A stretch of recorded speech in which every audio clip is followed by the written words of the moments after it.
Conservation agriculture is shaking up the soil here in Zambia. The new methods that this initiative is introducing to Zambian farmers is showing them that not only can they be food self-sufficient, but that there is a future for them as an economically viable farmer, an option not previously available to them.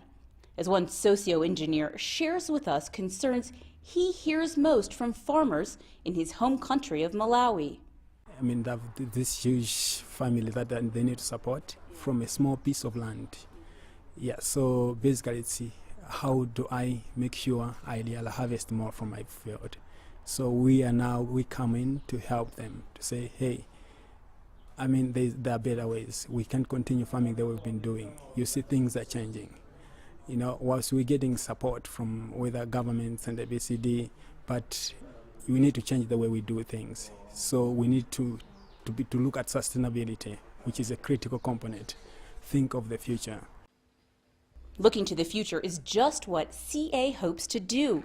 It gives farmers options by teaching them how to strengthen their soils by diversifying their crops, giving them more leverage in negotiating prices when it comes time to sell, creating a business that is more resilient to both climate and price fluctuations. As one farmer who traveled from Kenya tells us, the practice is life-changing. I just came to tell them we on our side we have managed and succeeded.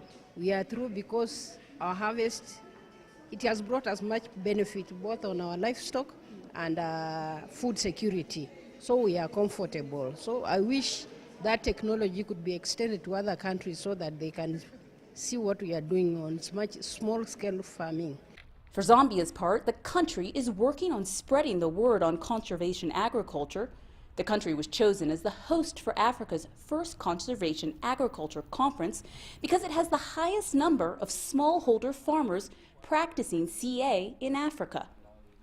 Zambia's agricultural output now accounts for more than 20% of the country's GDP, with steady increases attributed to the increasing planting of new areas, to good rainfall patterns, as well as favorable agricultural policies by the government. Conservation agriculture is important to smallholder farmers like this one because it allows them to become food self-sufficient. What that means is now their farms and lands are able to provide enough food for themselves and others living and working on the farm.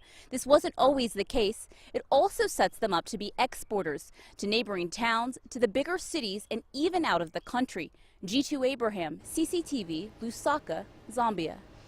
And Zito Abraham joins us now live from the Zambian capital for more. Zito, just how vulnerable are farmers who are relying on conservation agriculture in a situation where most of their agriculture is rain-fed and not driven by irrigation? Well, actually, farmers that are able to implement conservation agriculture are a lot less susceptible to external climate changes like dry seasons or drought. This is because when you practice conservation agriculture, it ultimately makes your soil a lot more nutrient dense. They talked about one farmer who, after being able to implement CA practices for 3 consecutive years or seasons, was able to sustain his crops through one full harvest season, which is one full year.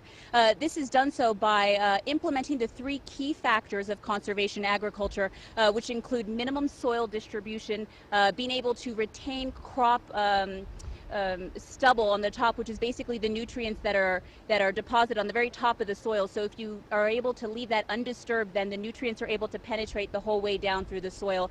And thirdly, diversification of the types of crops that they grow on the farm. Of course, every crop leaves different nutrients. So those 3 things combined gives you a lot more nutrient-dense soil.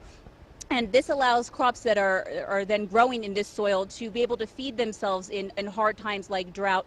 So this ultimately makes a farmer who practices CA a lot less susceptible to things like drought, Rama. Indeed. For the layman who's probably watching this, they're probably wondering, I mean, for us to really scale up outputs, we need to go down the mechanization route. But at the same time, conservation agriculture essentially emphasizes minimum tillage. How do we reconcile those 2 ideas? You know, it's hard because the sheer scale of some of these farms are going to need farms. They can't be tilled by hand. So we're going to compare this with the traditional plow, which, if I can draw a picture, it's like a big ice cream scooper kind of coming and digging all that soil and throwing it back up, which is not what you want to do when you practice conservation agriculture, because being able to leave that soil undisturbed allows that nutrients then to come through the soil. So mechanism and using machines is not using machines is not really a possibility. But what they do suggest is they give farmers 3 options. One is called rip lining, which means instead of this big ice cream scooper coming through, they kind of drag a long line across and they plant through there. The second one is called planting basins, where you dig the size of a brick and you plant inside there, still leaving a lot of the soil undisturbed. And the last one is when you drill a hole just to directly seed. So a small hole for the seed and then for the fertilizer and for the soil. And all of those things will give you a little bit less soil